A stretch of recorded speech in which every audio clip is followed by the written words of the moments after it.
magandang umaga po sa inyong lahat. Salamat po ng marami sa inyong paghintay sa umagang ito. Ang pagpapala ng Panginoon ay sumasa inyo. Okay, let's pray. Okay, dakilang Diyos at aming Ama sa Langit, patuloy po kami na lumalapit sa inyo at humingi po ng favor. Alam po namin na tanging sa inyo kami pwedeng humingi at kayo lamang ang pwede po mag-intercede ng mga gawain ito pagkat ito inyo. Pray po Panginoon, especially sa internet na maging maayos po. Pagamat naghintay na kami ng mahabang panahon, we continually claim, Panginoon. Pangalan ng Panginoong Kristo, maging maayos po ito. Ama, salamat po. Bigyan niyo po kami ng clear mind as we discuss this about hunger and malnutrition. Panginoon, tulungan niyo po kami na mapaabot namin na may pagmamahal ang bagay na amin discuss. We need po, Panginoon, yung inyong banal na espiritu na siyang manguna sa amin.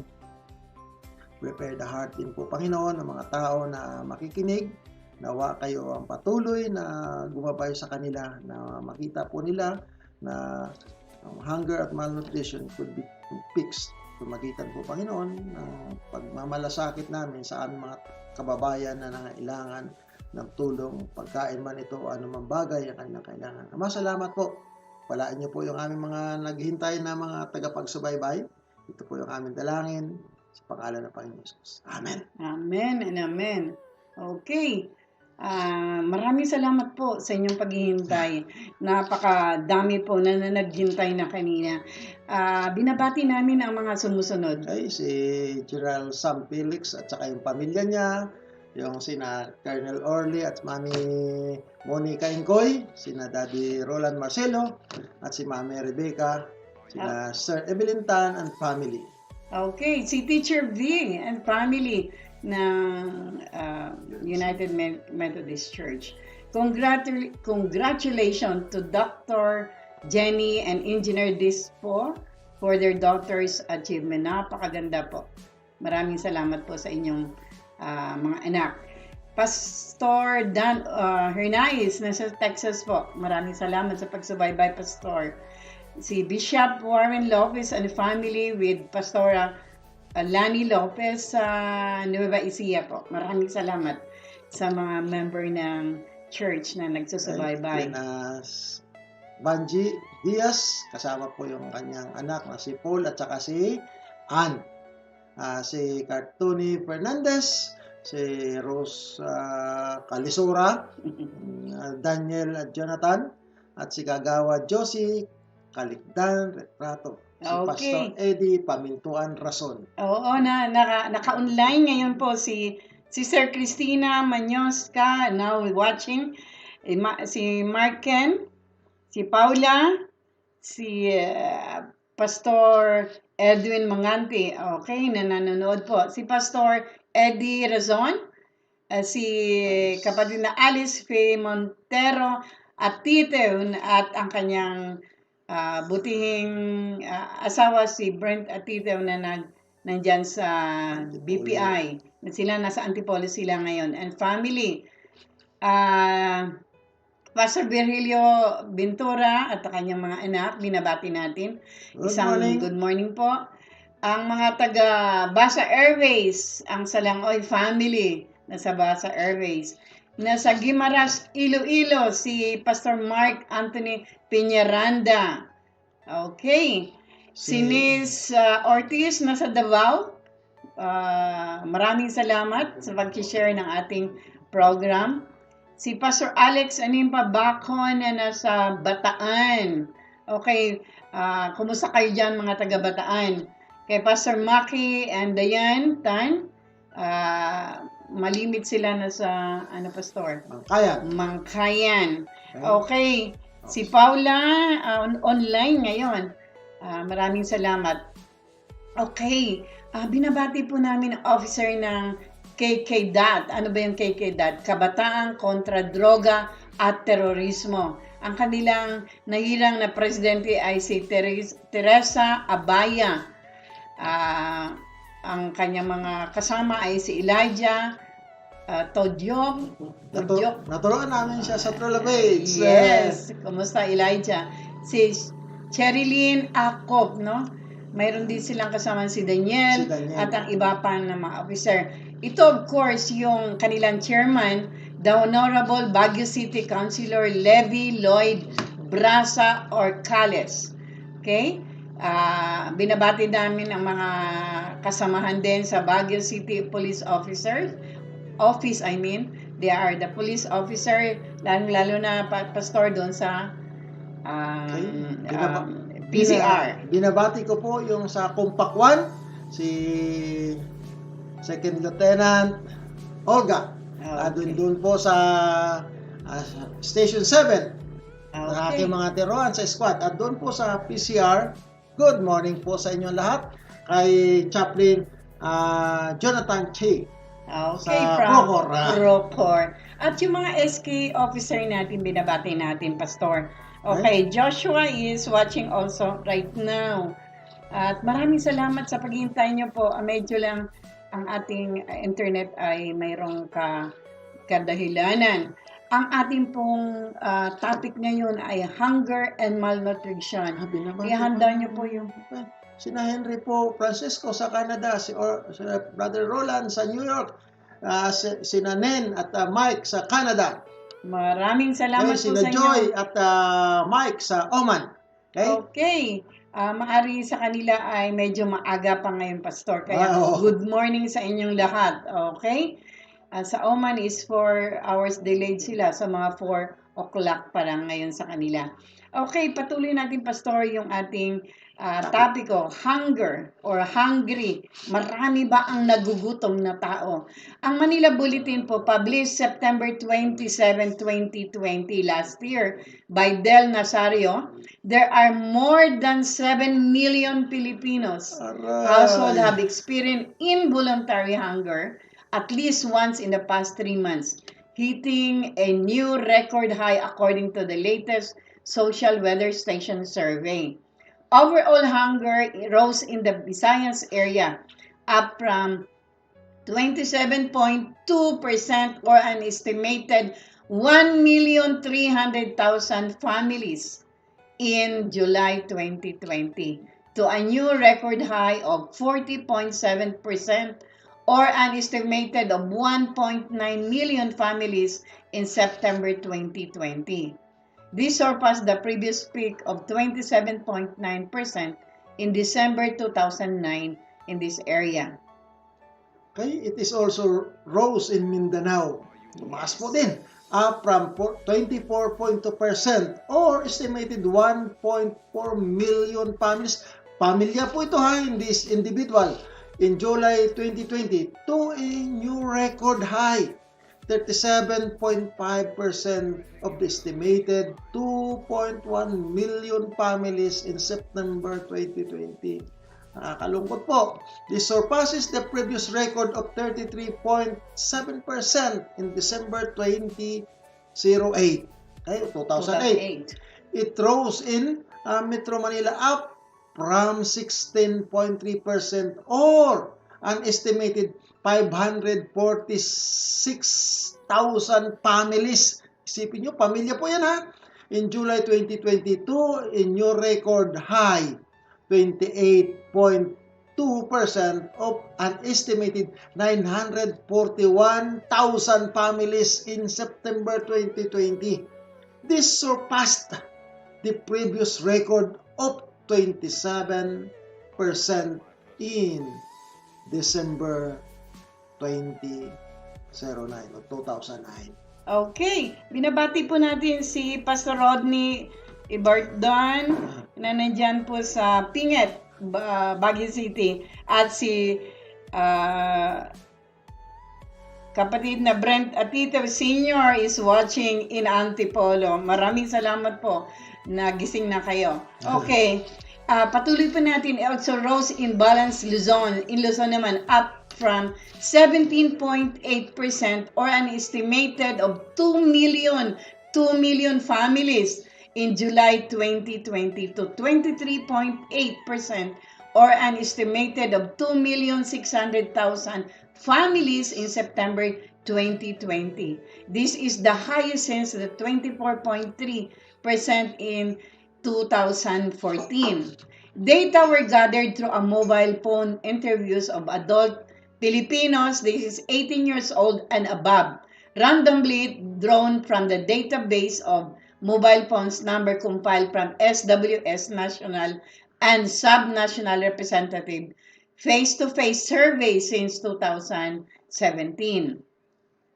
Alam niyo po, the May 2021 hunger rate is 0.08 points higher than the 16% estimated 4 million families in November 2020 is 4.3 point below the 2020 annual average of 21.1%, but still double the December 2019 pre-pandemic level of 8.8%, which is equivalent to 2.1 million families. Pilipino po ito.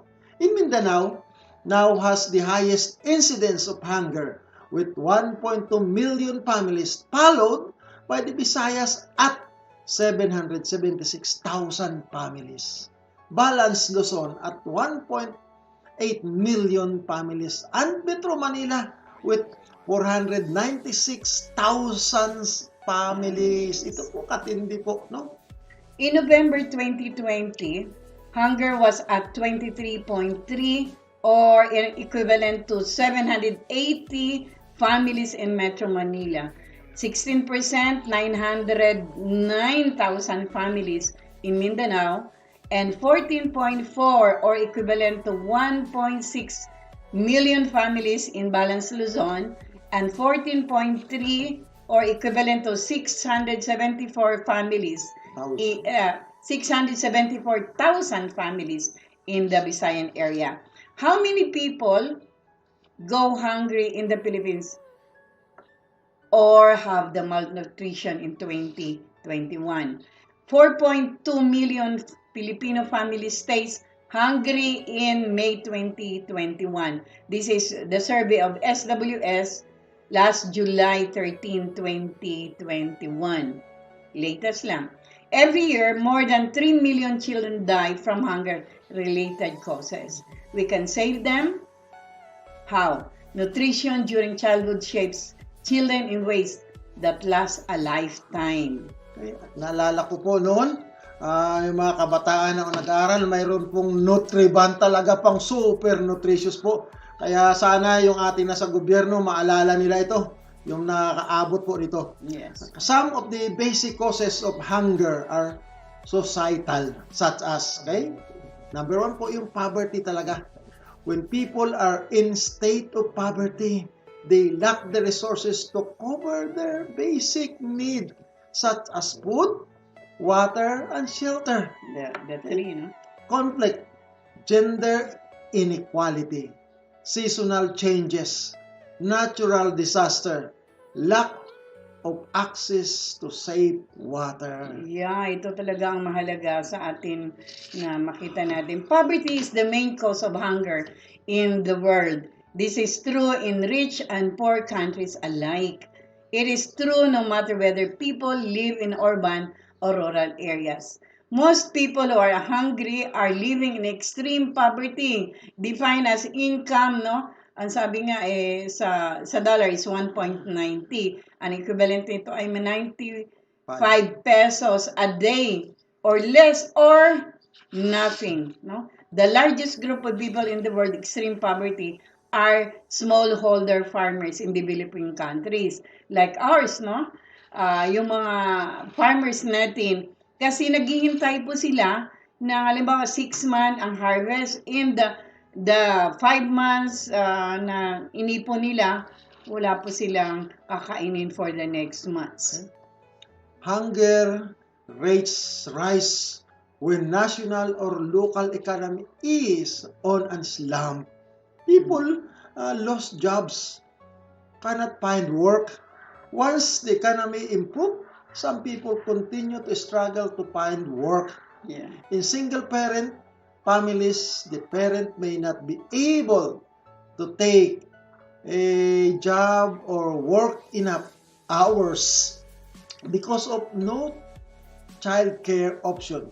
Yeah. Other because of food shortage, example, farmers waiting for the harvest, hihintay po, wala po sila magawa doon sa bukid nila.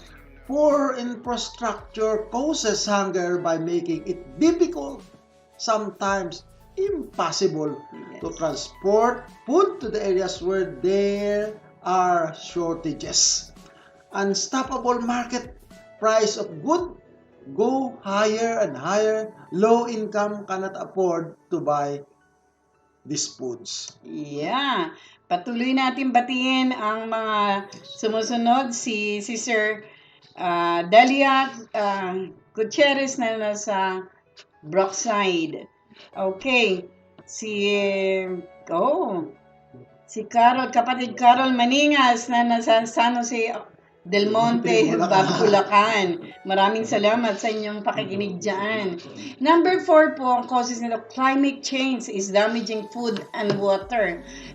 Sa iba po, nawawala sila ng tubig, we need irrigation. Tapos naman, yung may mga food cannot be transferred. This is talagang nangyayari po sa atin. Bayan. War and conflict. The poorest members of society suffer worst during war and conflict. Homes are destroyed. Remember what happened in Marawi and other places here in the Philippines. Ano nangyayari po? Nasira lahat ang kabuhayan, nasira ang building, kanilang bahay, ang kanilang mga gamit na nasa loob ng bahay po, nasira because of war. Nutritional quality, isa pa po sa reason na ito. Another form of malnutrition is known as hidden hunger. Pakinggan nyo maigi po to. Hidden hunger. And it has more to do with quality of food rather than quantity. Marami nga, pero wala naman nutrients. Pero yung quality, ano po yung dapat? People required certain nutrients to lead a healthy life. And when they do not consume sufficient amount, they can become sick and even die. Infants, especially, the young children, during the 100-day window between pregnancy and age are most vulnerable to the harmful effect of hidden hungry. Okay? In Matthew 5:35 po, it says, I was hungry. Who said this? It's Jesus. And you gave me food. Okay? Ano po ba yung bunga ng tinatawag nating malnutrition? Napakahalaga po na malaman nyo natin ito. Affects people in every country. Around 1.9 billion adults worldwide are overweight, while 462 million are underweight, and estimated 41 million children under the age of 5 are overweight or obese. Tumataba po sila. While some 159 million are stunned and 50 million are wasted.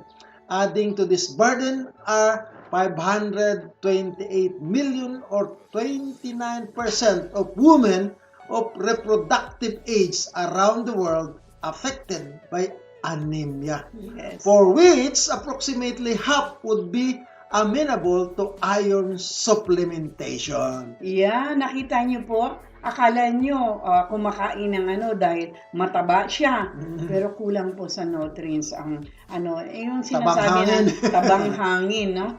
Kaya nakakaawa po. Many families cannot afford or access enough nutrition food like fresh fruits and vegetable. Ito po, mahalaga dito ang vegetable po sa Baguio City, napakadami ho natin at mayroon pong kamurahan. Ang fresh fruit medyo may expensive, pero mayroon pong mga fresh fruit na mura pong gagaling na po dito sa Car region. Legumes, ano po ito? Yung mga munggo, no? Mga beans. Maganda po ito sa katawan. Protein po ang idudulot nito kasi medyo mahal ang meat, no? Pero kung you can afford to buy meat, ilalagay nyo po sa inyong mga gulay, maski na po 1/4 o ilang grams po pwede po isama po sa inyong mga gulay. Milk especially po, medyo may kamahalan din ngayon ang milk natin, pero kung mayroon pong may mga sachet lang, yun lang po ang are cheaper. Mayroon din kamahalan ngayon po. And more readily available. Available po to sa mga tindahan natin. Ngayon po, in a poor as well rich country, ito po ay nakikita natin may mga overweight, may mga obese po. Talagang kawawa po. Meron po kaming noon na nagkaroon po kami ng pagbibigay ng pagkain sa mga estudyante, pero nakikita po natin ang mga medyo mataba pero kulang po sa pagkain. Okay. Now, it is impossible to be both overweight and micronutrients deficient. For example, ito po ay nangyayari. Ngayon, binabati po natin, nanonood po sa kasalukuyan, si Arlene Landingen. Maraming salamat sa your watching in Kiyas. Nangyayari po. Okay, ano ang ibig sabihin ng malnutrition? Malnutrition po ito ay refers to deficiencies, excesses, or imbalance in a person's intake of energy or nutrients. The term malnutrition covers two broad groups of conditions. One is undernutrition, which includes the stunting low height for age, okay? Wasting, low weight for height.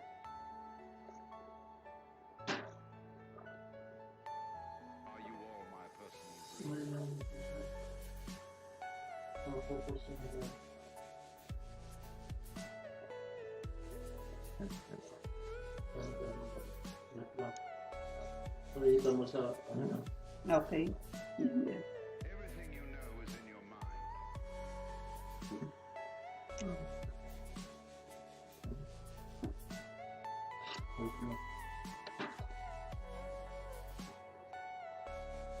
Ito lang, naka-shortlist. Gumagalaw na, hindi pa. Ayan ang gumagalaw. Pero dyan, Naghahanap pa siya ng internet. nawala. Nag-iikot-ikot yung ng internet. Interrupted dito. Ayan ulit. Wala.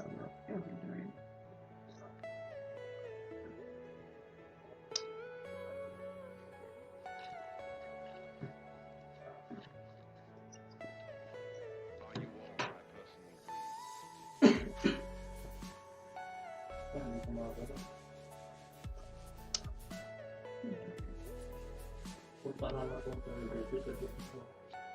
Nagdalag kami. Tapos, magpasa tayo ng MBBS, di ba? Oo.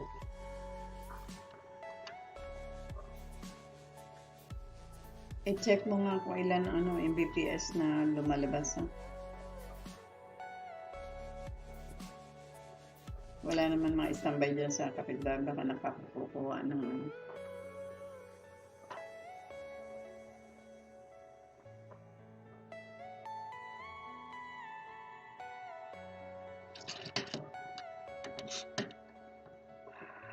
si Marian Carlitos. Tuturo kami doon sa kapulisan natin, tapos paputol-putol yung signal. Ano bang gusto niyo? Dapat talaga mayroong kalaban niya sila.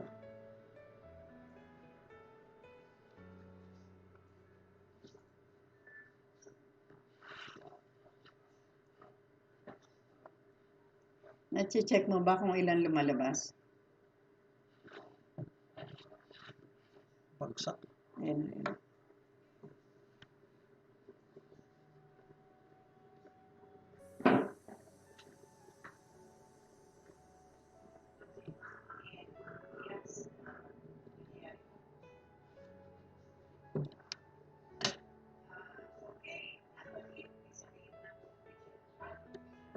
Yan po.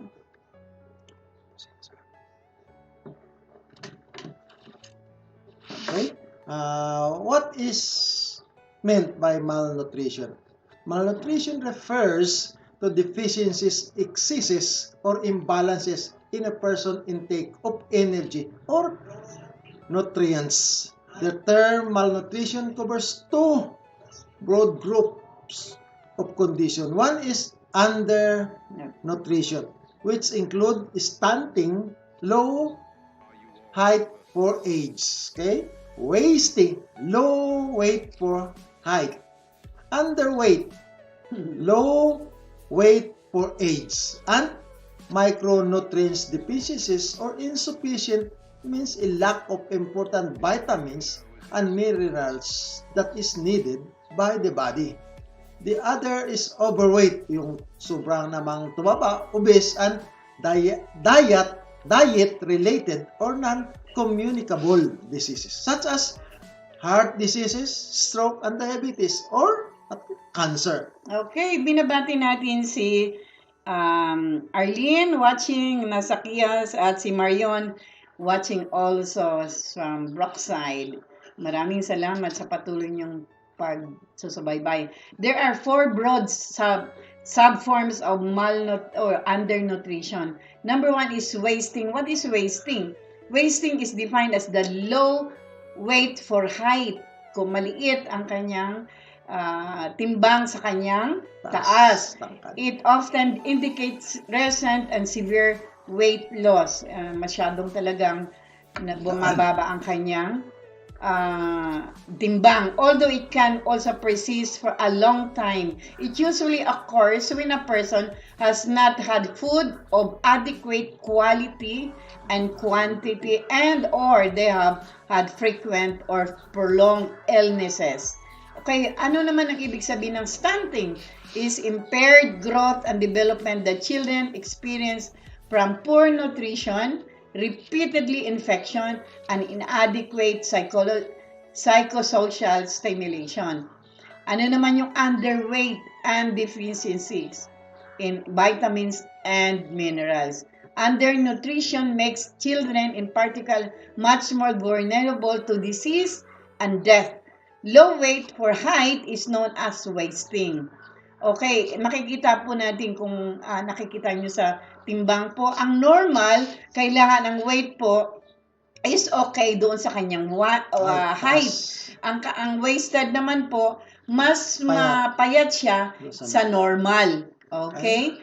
Alam niyo po nakikita ito pag kayo po nagpa-check up ng inyong mga anak.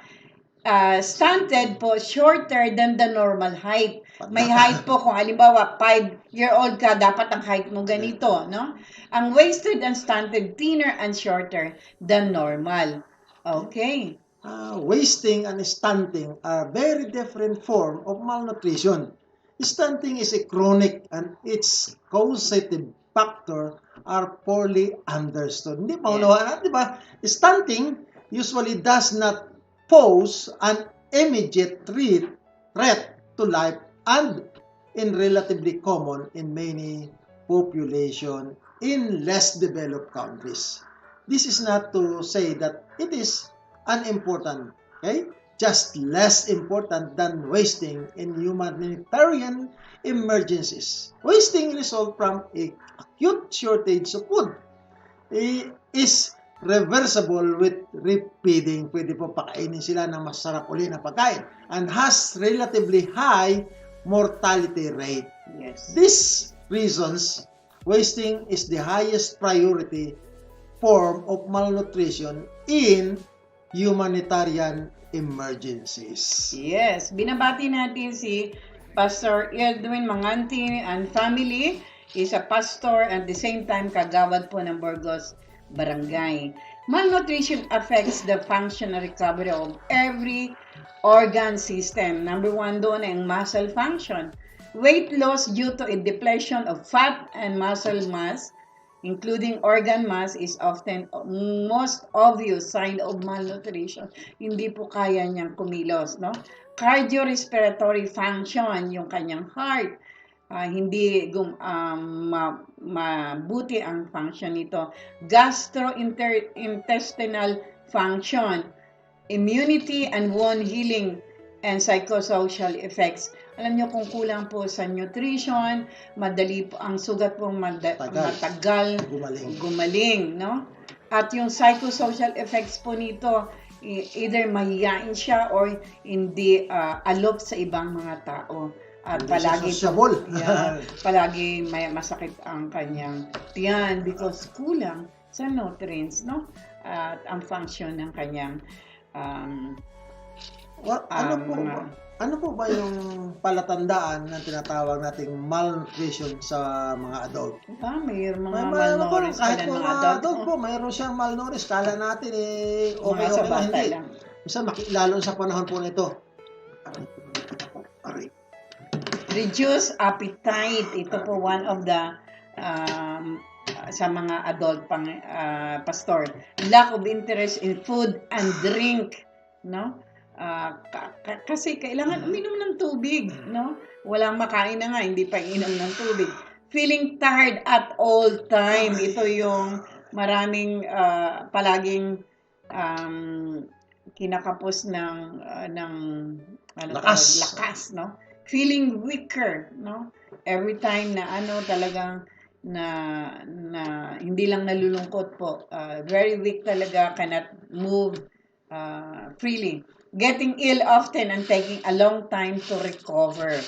Okay? Pag nagkasakit, ang tagal. Pag inubo, napakatagal. Inaabot ng isang buwan o mas. May git pa, maski na nagbibigay na Once taking a long time to heal, no? May mga sugat, kagaya ng sinabi natin sa mga bata. Mga sugat nila, matagal maghilom, no? Poor concentration, hindi makakonsentrate during the time, no? Ng tawag nito, ng pagtuturo. Natutulog na, hindi makakonsentrate. Alam nyo, madalas ito, yung mga pumupunta sa church, hindi nakakatapos ng message ng pastor, natutulog na, o kaya hindi makakonsentrate kung ano ang inisip. Feeling cold most of the time, no? Kung kailangan maglagay ng jacket, no? Especially dito sa Baguio, maski na mainit sa labas, pero within the building ka, within the house, ay kailangan mong napifeel mo yung kalamigan ng Baguio City. The best way to prevent malnutrition is, kakain po talaga, healthy and balanced diet. Ito po talaga ang katotohanan. Plenty of fruit and vegetable. Okay? Yeah. Plenty of starchy foods such as bread, rice and potatoes and pasta. Okay? Some milk and dietary foods or non-dairy alternatives. Okay? Some of the source of protein such as meat, fish, egg, and beans. Okay? Yeah, yung mga beans, pastor, no? Okay, ibig sabihin may mga kailangan ng milk, kung you can afford to buy, kailangan po yon. Okay, malnutrition can be difficult to recognize and can happen very gradually, no? Hindi natin mamalayan, which can make it very difficult to spot in the early stages. Kung malnourished ba tong bata na ito o ano. Pero kung pinapacheck palagi po sa ating center, makikita po as early. Ano po mga common sign and symptoms to watch out for? That includes loss of appetite, lalo sa mga bata po. Kung wala silang appetite for food, ayun po. Or fluid, yung water or kayang milk. Isa po ito sa sign ng ito mo, ito ay mayroon malnourished or malnourished ang isang bata o isang adult, no? Unplanned weight loss, makita nyo yung kanyang baro, bakit ang tawag nito, lumuluwag. Okay, watches or denture may become loose, yung kanyang ipin, sa mga ay nawawala na yung nalulus, nakita niya magkakaroon niya. Sa bata makikita po yung losing ng madaling umuga ang kanilang mga ipin, no? Sa mga matanda naman po, nakikita nyo, in between ng gums, makita nyo po na halos malalaglag na yung mga ipin natural yung kanilang ngipin po. Tiredness or low energy level. Yung sabi nga natin, madaling mapagod. Reduce ability to perform every task. For example, showering, maligo lang, hindi pa getting dressed, hindi kayang suot o kaya hindi kayang magluto, no? Yung mga nanay, mga tatay, no, hindi kaya magluto na. Reduce muscle strength, for example, not being walk as far as usual. Hindi na kaya yung dating kayang lumakad ng ganong, alam mo, isang kilometro, hindi na kaya po. Okay. Sunod po yung pagbabago ng mood. Okay, yung changes in mood. Malnutrition can be associated with lethargy and depression. Yes. Poor concentration, poor growth in children, increased risk of infection, recurrent of infection, taking longer to recover, and poor wound healing. Difficulty in keeping warm, nahihilo. Ito po yung mga palatandaan ng isang tinatawag na tao na kulang sa sapat na pagkain o malnutrition. Yes. Okay, how do we treat malnutrition? Okay, paano ba? Walang nandoon, malnourished. Paano ang treatment po nito? Kumain ng konti-konti po. Isa po yun. Kumain ng konti-konti, 3 meals a day with 2 to 3 snacks in between. Kung kakayanin po, kung 3 beses ay makakain, no? Umaga, tanghali, at gabi. Kunti-kunti po. Huwag kaagad ng mabilis. Alam niyo po, kung madaming iti-take nyo na malnourished po kayo, masakit po sasakit po talaga ang tiyan at kailangan padalhin sa ospital. Nangyari po yon. Mayroon po kaming sa bahay namin nung nandun pa kami sa Manila. At because matagal po siyang hindi nakakain talaga ng marami, kumain ng marami, ay nakulo, sumakit ang kanyang tiyan. Kailangan pa namin, na-detect ng doktor na nabigla sa pagkain, ang sabi ng doktor. Now, ang pangalawa ay kumain ng mga sustansya, no, or protein gaya ng karne, no. Sabi ko nga, mahal ang karne, isda, chicken, itlog, beans, especially po ang munggo, no. Could give you protein. Ang munggo medyo mura, lagyan ng madaming sabaw para lang medyo meron kayong makukuha nyo po ang sustansya na mula din sa karne po, mula sa munggo. At ibang beans po, may white beans, red beans, red beans, oo, marami po, no? Yung itlog po natin ngayon sa panahon po ay mura, kaya sa dami po ng pwede po yon, no? Meron ditong bumibili ng itlog na kasi yun ang gusto ng anak, araw-araw itlog, masustansya po yun. Add high-calorie ingredients to meals and drink, including full cream milk. Wag po yung anong tawag ni skim milk. Full cream milk po. Cheese, butter, olive oil, and cream, no? Yun po ang gamitin nyo po. Okay. Pumili ng inumin na masustansya gaya ng milking drinks o chocolate, milky coffee, yes, milkshake, or high sugar drinks such as fruit juice, smoothies, yan, fizzy drinks, or squash. Sunod po, avoid low fat and sugar free diet foods and drinks, for example, skim milk. Yes, wala kayong sinabi po na kanina yon. Huwag uminom ng mga soft drinks before meals to prevent you from feeling busog or full. Okay. There are faith-based organizations promoting food security, but hindi sapat ang ginagawa nila. Let us look around and let Jesus' eye pass through yours, and you will be able to passion for the needy. Okay? Alam niyo po na sabi nga po ng World Health Organization, kung yung mayayamang bansa, yung mayayamang tao ay tutulungan yung mga taong naghihirap wala pong naghirap. Sapat po yung pagkain natin sa mundo. Ito po sabi ng World Health, ha? Kaya nga, we pray, pag-pray natin yung mga taong mayayaman. Naalala ko po nung kami mga bata pa sa probinsya, mayroong binibigay lagi yung sabi nga namin, pag pupunta ka doon sa simbahan, nagbibigay ng milk for the children. Yes. Ito po yung galing sa, naalala ko po yung USAID na tinatawag. Gatas po sa mga bata. Ewan ko po ngayon kung mayroon pa sa mga probinsya na binibigay. Pero yung panahon po namin, mayroon doon eh. Basta na may schedule na pupunta lahat ng mga bata, kukuha ng gatas para sa kanila. Kaya patuloy din po natin ipanalangin yung mga kababayan nating may kaya naman, share their blessing doon sa mga hirap. Oo, Pagkat- Pastor. Kung yung Panginoon, nagpakain siya, una 5,000, 7,000, hindi lang po yon. Kung ililista po natin, sinulat po nila kung mga pinakain ni Jesus na tao, napakarami. Kaya nga po, pag-pray natin, yung mga, sabi natin, yung mga tunay na Kristiyano na may pagmamahal sa Panginoon, share their blessing sa mga taong nangangailangan.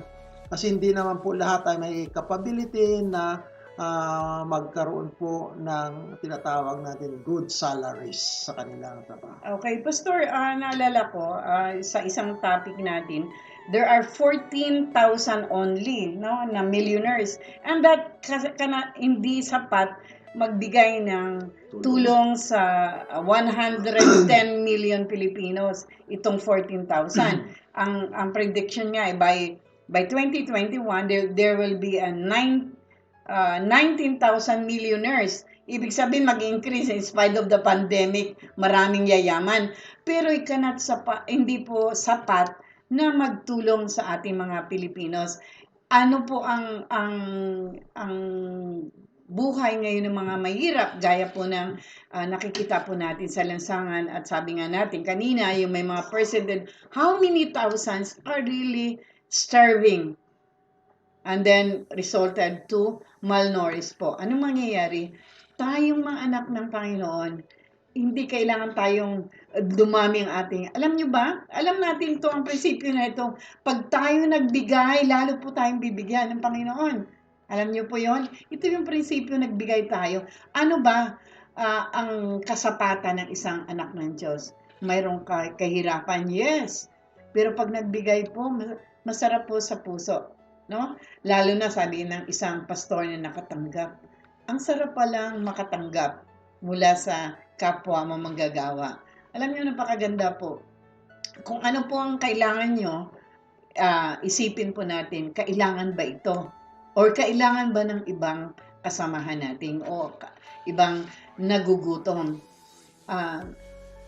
Iningi po namin sa inyo, ano ba ang kakayanan nyo magbigay? Mayroon po bang sakripisyo?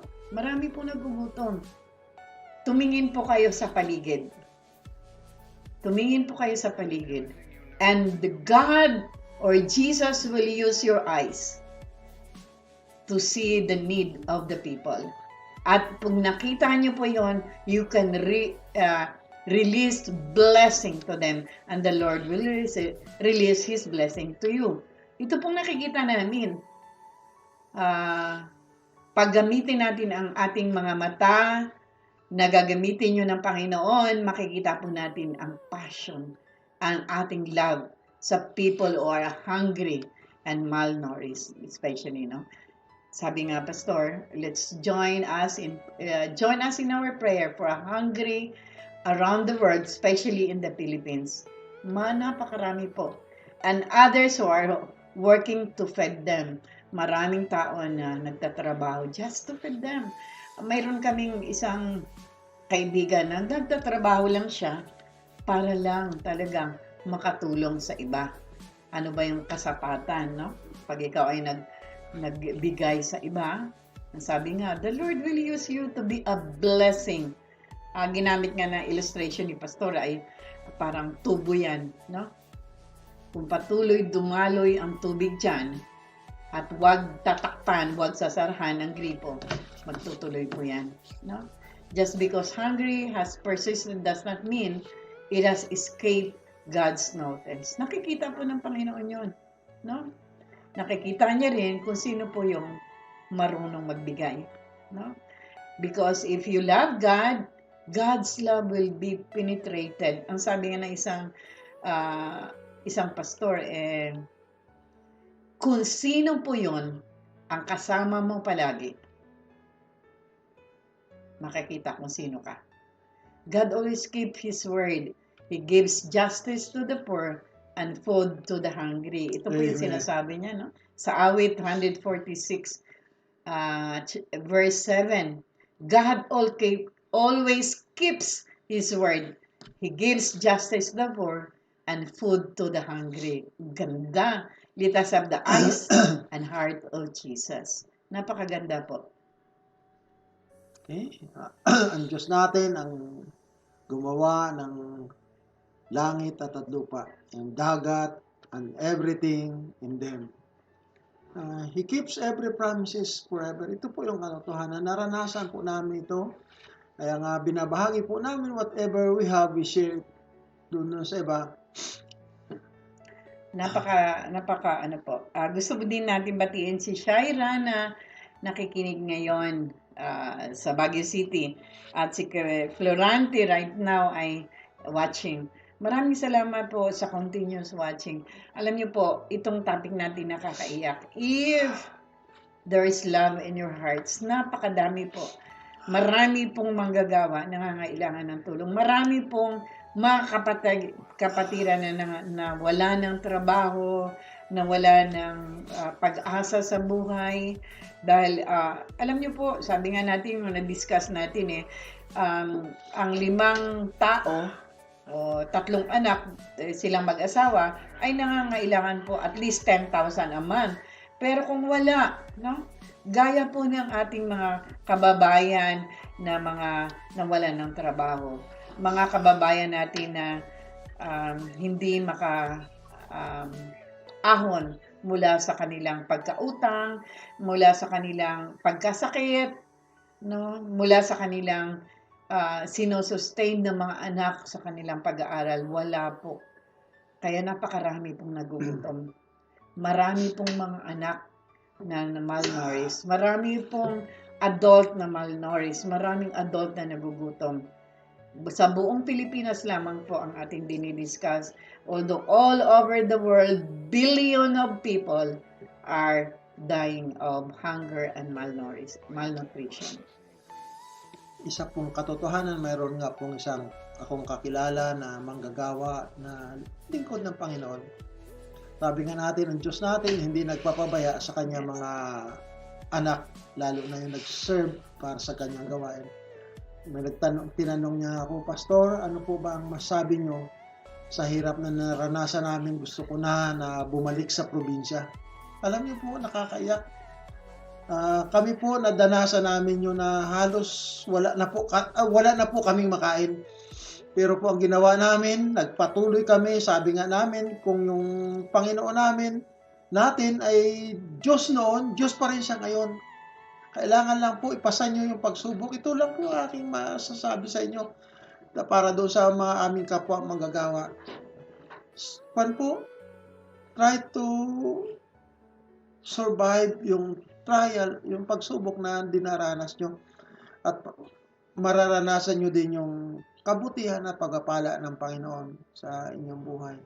Okay. Ito yung lagi naming hinihiling, aming pinipray, na sana yung mga taong talagang mayroon naman, tingnan nila yung isang kapitbahay nila na wala. Alam niyo po, nakakaiyak. Kung minsan yung ibang tao naman may kaalwanan, pero hindi po talaga mag-share.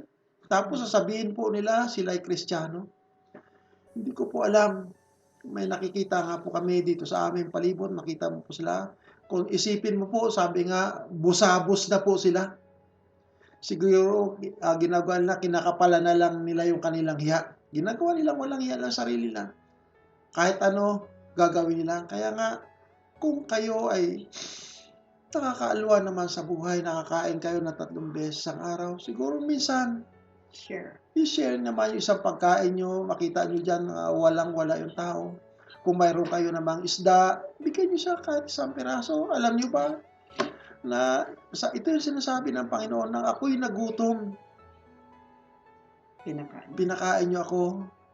Sabi naman nung sa kabilang side, kailan Panginoon kayo nagutom? Sabi niya, nang yung aking mga kapatid, yung less fortunate na kababayan natin. Hindi niya po sinabing Kristiyano, kasama natin simbahan. Makita niyo po yung tao talaga na, sabi nga dahil sa malnutrition, Yes. under na siya ng malnutrition, hindi siya nakapag-aral, o hindi siya po marunong magpag-communicate pa sa iba. Isipin niyo po, tulungan niyo. Yes. At huwag po kayong manghinawa, no, bigay ng tulong. Pagkat yung Diyos na nakatunghay sa atin, hindi po siya nakakalimot sa mga taong handang magtulong. Kaya po, kung kayo ay magka-cry out sa Kanya, tutugunin niya po yung inyong request, yung panalangin. Tama po yung sinasabi ni Pastor. Mga nagugutom, anong kakayahan namin tumulong hanggang doon sa kakayanan na binibigay sa amin ng Panginoon ay hanggang kaya po namin, tutulong po kami. Ngayon po doon sa nagugutom at malnourished, yung mga malnourished na anak po, go to the center, no? Mayroon po, malalaman nyo kung ano po. May mga vitamins po ang government natin na nilagay. At kung may mga ayuda naman na ibibigay, pero hindi, alam ko po, hindi sapat. Ngayon po, yung mga isa po sa gagawin ninyo ay manalangin. Ang sabi ng Panginoon, nandiyan lang siya. Naghihintay na humingi ka.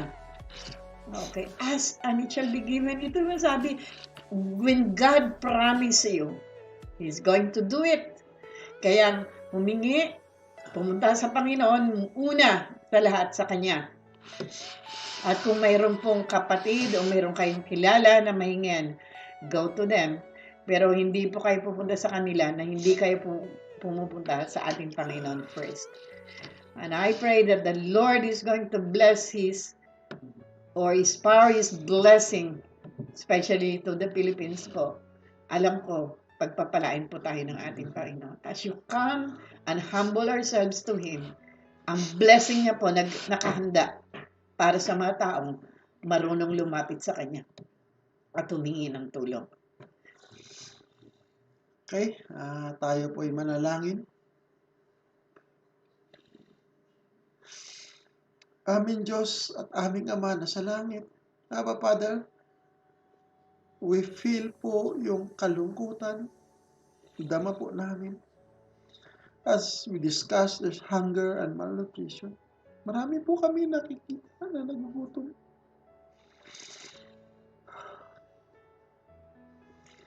Dalangin po namin na hipuin niyo po yung mga taong nakakaluwag, yung may pera, na magkaroon po sila ng pagkataon magtulong na sa aming mga kabayan na nangangailangan. Bigyan po nila sila ng pagkain. Pagkat sa lahat nga po, Panginoon, may bigas lang, may kaunting mantika at asin. Naranasan po namin nung maliliit kami. Kaya yung mga tao po na walang-wala, alam po namin yung pangailangan. Kaya po, Panginoon, salamat na pinagpapala nyo kami. We could share the blessing doon sa mga, especially po, Panginoon, doon sa mga manggagawa. Ama, salamat po. Wala po kami ibang malapitan kundi kayo na aming Diyos. Masabi mo nga po sa inyong salita, huwag kami manghinawa na lumapit sa inyo at patuloy na humingi pagkat kayo yung aming Ama. Yes. Na hindi po pwede magtanggi sa anak na nangangailangan. Kaya dakilang Diyos, continue to flow your blessing sa mga tao po, Panginoon, na handang ibahagi ito doon sa kanilang mga kapwa. Kaya nga po, Panginoon, dalangin namin. We pray po, Panginoon, especially itong tao na ito na sa aming isipan. He blesses us, so we share the blessing. Ama, salamat po sa buhay ng taong ito. Ayaw niya po ipabanggit yung kanyang pangalan. We just pray po, Panginoon. We just cry out sa inyo, Panginoon. Pagpalain niyo yung taong ito. upang patuloy niya po, Panginoon, mabahagi yung pagpapala na tinatanggap niya at mabahagi po din namin sa iba. Lord, I just cry out sa inyo. Kawaan niyo po, Panginoon, yung mga tao na nangangailangan. Yes, Lord. Salamat din po, Panginoon, sa mga agencies na nagtutulong. Blessing, Lord. Salamat po sa pagkataon na mayroon kami, ma-discuss namin ito para mahipo po namin yung puso ng mga taong mayroon. They could sacrifice, Panginoon, even 1 meal po, Panginoon, para doon sa tao na hindi talaga kumakain. Yes, Lord. Masalamat po, maraming. Patuloy niyo po, bigyan kami ng kalakasan, kaming mag-asawa, para po, Panginoon, habang buhay kami, ay magkaroon kami ng testimony kung gaano kayo kabuti, gaano nyo pinagpala yung mga taong tapat sa inyo, bagamat nagdanas ng hirap, ay hindi po nagbitiw sa kanilang pananampalataya sa inyo. Ama, marami po kaming kilala. Yes, Marami pong umiyak. Kaya na nga po yung mga Pilipino ay masayahin. Lord, salamat po marami. yes. Use us, Lord, as a shower of blessing para dun sa pagtao. Ito po yung aming kahilingan na patuloy niyo pong palakasin yung aming pananampalataya. At magkaroon po kaming sakripisyo para po doon sa mga tao na naglalang. Ito po yung aming dalangin at kahilingan sa tanging makapangyarihang pangalan ng Panginoong Kristo. Amen. Amen. Amen. Amen and amen. Okay, maraming salamat po sa mga agency na sabi namin sa inyo. Tap the agencies po. Although hindi sapat po ang mga agency na ito para tumulong sa pangangailangan ng ating mga kababayan. Pero ang gusto po namin ma-share nyo po, ano man pong maibahagi nyo, konting asin, konting mantika, konting bigas, Sipal. ay kakain na po ng isang